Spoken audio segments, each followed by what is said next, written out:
مفتی صاحب کی بارگاہ میں میرا یہ سوال ہے کہ شرک کیا ہے؟ شرک کی تعریف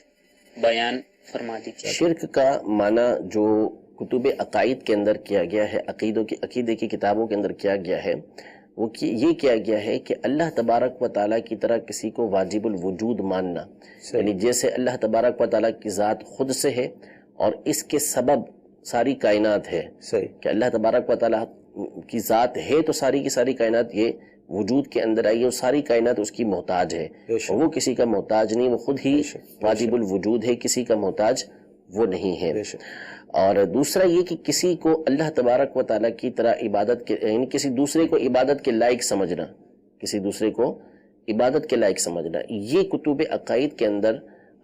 شرک کی تعریف کی گئی ہے کہ جو اللہ تبارک و تعالیٰ کی طرح کسی اور ذات کو مانے یا اللہ تبارک و تعالیٰ کے علاوہ کسی اور کو عبادت کے لائق مانے تو یہ شرک بنتا ہے۔ باقی آج کل جو ہمارے یہاں شرک کی فیکٹریاں لگی ہوتی ہیں اور فتوے لگ رہے ہوتے ہیں شرک کی چھوٹی چھوٹی باتوں کے اوپر، یعنی جن میں کوئی گناہ تک نہیں ہوتا، اور وہ باتیں بلکہ بعض اوقات مستحسن اور اچھی ہوتی ہیں، ان کو بھی اس بنیاد پر بہت سے لوگ شرک کہہ دیتے ہیں کہ یہ نبی کریم صلی اللہ علیہ وسلم کے زمانے کے اندر نہیں تھا۔ بعض بدعت بولتے ہیں تو بعض شرک تک چلے جاتے ہیں کہ یہ شرک ہو گیا ہے۔ تو ان کو ڈرنا چاہیے اللہ تبارک و تعالیٰ سے کہ کسی مسلمان کے اوپر شرک کا فتویٰ لگائیں گے تو ممکن ہے کہ آپ کے پاس کوئی تعویل بھی موجود نہ ہو، آپ نے ایسے ہی اٹھا کے اگر شرک کا فتویٰ لگا دیا تو حدیث پاک کے اندر موجود ہے کہ اپنے بھائی کو کسی نے کافر کہا تو دونوں میں سے کسی ایک کی طرف کفر لوٹ کے آئے گا۔ تو بہت سارے امور ہوتے ہیں کہ جو شرک نہیں ہوتے لیکن ہمارے یہاں لوگ اس کو شرک بول رہے ہوتے ہیں، یعنی مثال کے طور پر مزارات پہ جانا، بہت سے لوگ اس کو شرک بول دیتے ہیں۔ تو یہ کہاں سے شرک ہو گیا؟ یعنی شرک تو یہ ہے کہ اللہ تبارک و تعالیٰ کی ذات کی طرح کسی ذات کو مانا جاتا ہے یا کسی کو عبادت کے لائق سمجھا جاتا۔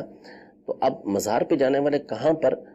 صاحب مزار کو اللہ تبارک و تعالیٰ کی طرح سمجھ رہا ہوتا ہے؟ وہ تو اس کو اللہ تبارک و تعالیٰ کا بندہ سمجھ رہا ہوتا ہے، اللہ تبارک و تعالیٰ کا محبوب ولی سمجھ رہا ہوتا ہے۔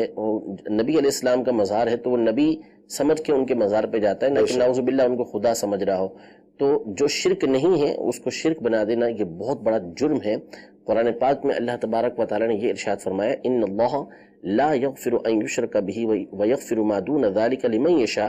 کہ بے شک اللہ تبارک و تعالیٰ اس بات کو تو نہیں بخشے گا کہ اس کے ساتھ کسی کو شریک کیا جائے، اور اس کے علاوہ جو گناہ ہے اللہ تبارک و تعالیٰ بخش دے گا۔ تو اتنا سخت، اتنا بڑا گناہ، اتنا سخت جرم ہے،